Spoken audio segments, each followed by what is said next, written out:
name is Brittany Felder, and I'm the Grants Manager for the South Carolina Department of Environmental Services Dam Safety Program. In today's video, I'll be going over some of the updates and changes in Revision 1 of the Dam Repair Assistance Grant Notice of Funding Opportunity, or NOFO, released on Friday, August 1st, 2025. Please note that this video update does not provide an overview of the entire grant program, just the changes to the NOFO in this revision. For more information on application requirements, eligibility, and other program information, including a full list of current and past revisions, please refer to the NOFO on the grant's dedicated webpage by scanning the QR code or copying the webpage address listed here or at the end of this presentation. The section and page number where each revision is located in the NOFO has been noted on each slide. Revision 1 of the NOFO includes changes to the following grant program categories: funding, application deadline, eligibility, recipient match, co-funded payments, application requirements, EAP requirements, procurement, record keeping and monitoring, and appeals. Funding updates. The State Fiscal Year 2025 Appropriations Act committed $1.5 million for the creation of a cost-sharing grant program to correct dam deficiencies identified by the South Carolina Department of Environmental Services, or SCDES, for high and significant hazard dams regulated under the Dams and Reservoir Safety Act. With the approval of the State Fiscal Year 2026 state budget in May of 2025, an additional $1.5 million, for a total of $3 million, has been appropriated for the creation of grant awards under this grant program. Application deadline updates. In order to give potential applicants sufficient time to review the changes in the Revision 1 release of this NOFO and revise their applications accordingly, the previous application deadline of 5 p.m. on August 15th, 2025, has been extended to 5 p.m. on September 2nd, 2025. Eligibility updates. Dams that do not have a poor or unsatisfactory condition rating are now required to provide an engineer's report in order to be considered eligible. Tax-exempt nonprofit organizations are now exempt from demonstrating that they are not delinquent on any local, state, or federal taxes, and the requirement for all dam owners to demonstrate support for the project is no longer applicable to dam removal projects. Recipient match. The recipient's cash match cannot come from another state source of funds. Certain pre-award in-kind contributions are now eligible to count towards the recipient's non-state match requirement, as long as all goods, materials, and services are identified in advance, certified by the engineer as conforming with the approved plans and specifications, and SCDES has approved and specifically incorporated them into the award agreement. To be eligible as the recipient's non-state match, the following services, activities, or goods must have been acquired new and within 1 year prior to the execution of the award agreement. Previously acquired goods and materials, donated goods and materials, previously acquired/performed professional services, donated services, or forced account labor, or labor under the direct employment of the recipient/dam owner. Payment updates. The simultaneous co-funded payment policy option is now available for recipients with a financial hardship determination. Under this payment option, the recipient submits documentation of approved, eligible, incurred costs and proof of payment of the recipient's share. SCDES will then pay the state share to the contractor or vendor directly. Application requirement updates. Construction projects must now maintain the same engineer for the duration of the project. In other words, construction projects must be overseen by the same engineer who designed the project. The cost estimate is now part of the detailed budget application requirement and is no longer a separate requirement. Please note that for construction projects, a cost estimate prepared and signed by an engineer is still required. The IRS tax compliance report and SCDOR certificate of compliance are no longer required for tax-exempt nonprofit organizations. Additionally, an IRS determination letter and SCDOR certificate of existence are now required for tax-exempt nonprofit organizations. A letter stating that all dam owners are in support of the project, co-signed by all dam owners, is no longer required for dam removal projects. An engineer's report is now required for dams without a poor or unsatisfactory condition rating. EAP requirements. The EAP requirement is no longer applicable to dam removal projects or projects that result in the exemption of a dam. Procurement updates. State agencies and political subdivisions are now required to follow their own procurement codes. Procurement requirements for non-governmental entities have been added, and the procurement thresholds have been updated for goods and services, professional services, and construction projects. For procurements with a state share of less than $10,000, no competition is required, and SCDES must determine if costs are fair and reasonable. For procurements with a state share between $10,000 and $25,000, a minimum of 3 written quotes or 3 documented attempts at solicitation for quotes is required.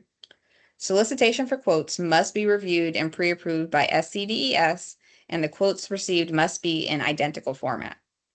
Quotes must be reviewed and pre-approved by SCDES. Please note that the recipient may select any of these quotes, but SCDES will only pay the lowest quoted price. For procurements with a state share of greater than $25,000, they must be advertised at least once. The dam owner may select any of these quotes, but SCDES will only pay the lowest quoted price. Procurement is now required for professional services, including engineering, if the state share will exceed $50,000.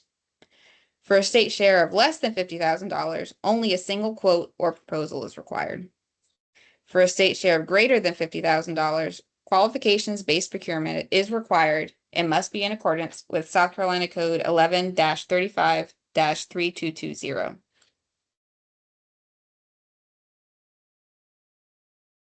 Procurement thresholds for construction projects. For a state share of less than $10,000, only a single quote from a single vendor is required. If the state share is between $10,000 and $100,000, a minimum of 3 written quotes or 3 documented attempts at solicitation for quotes from 3 different qualified sources is required. If the state share is greater than $100,000, formal competitive sealed bidding is required and must be in accordance with South Carolina Code 11-35-1520. When competitive sealed bidding is required, SCDES will provide a web page dedicated to advertising bid opportunities. The use of this web page is required for non-government entities. Government entities are not required to use this web page and can advertise directly on the South Carolina Business Opportunities, SCBO.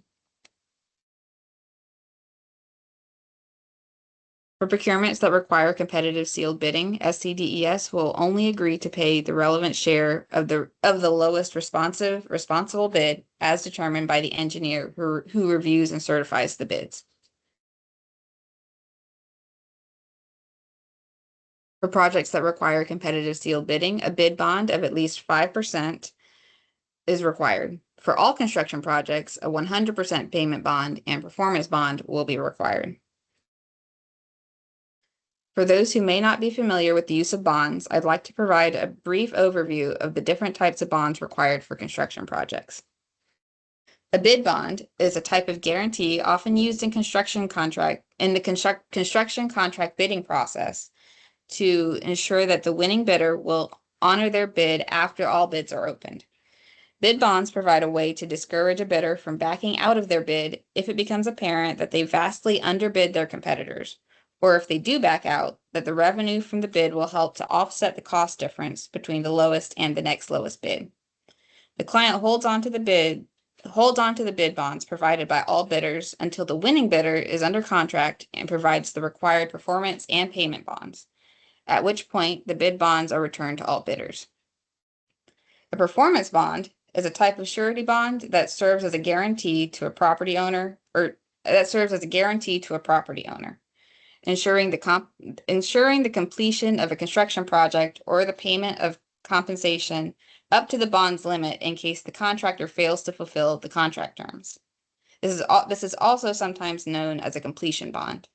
Once the terms of the contract have been fulfilled, the performance bond is released back to the contractor. A payment bond is a type of guarantee bond that ensures specific parties, such as suppliers, are paid should a contractor fail to fulfill a construction contract. Once all obligations under the bond have been met, the payment bond is released back to the contractor.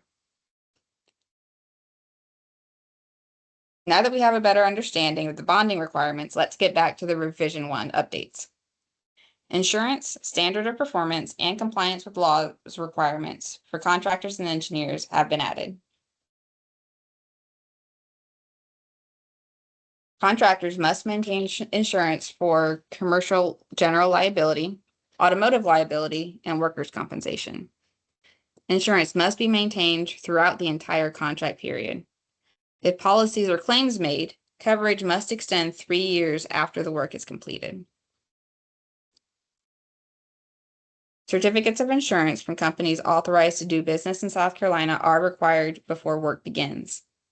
Contractors should be prepared to submit a summary of all insurance policies, including policy types, coverage types, the carrier's AM Best rating, and whether the policy is written on occurrence or claims made basis. Engineers must carry insurance covering negligence, errors, or omissions related to their services and work outcomes. Certificates of insurance from companies authorized to do business in South Carolina are required before work begins. Engineers should be prepared to submit a summary of insurance policies, including policy and coverage types, limits, sublimits, and deductibles, the carrier's AM Best rating, and whether each policy is claims made or occurrence based. Contractors and engineers carrying out work pursuant to an award under this program will perform all services with at least the ordinary care and skill customary in the profession or trade, and will comply with all professional rules of conduct applicable to the provision of services under the award. A non-indemnification clause has been added stating that any contracts resulting from an award from this program are between the contractor or engineer and the recipient, and SCDES is not party to such contracts and bears no liability for any party's losses arising out of or relating in any way to the contract.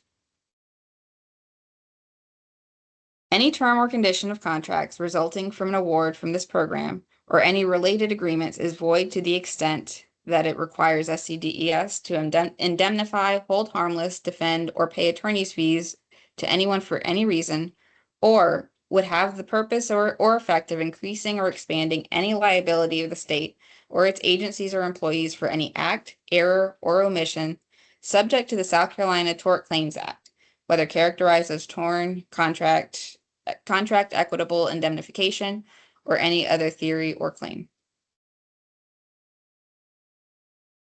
Contractors and engineers carrying out work pursuant to an award from this program shall comply with all applicable laws and regulations in the performance of the contract.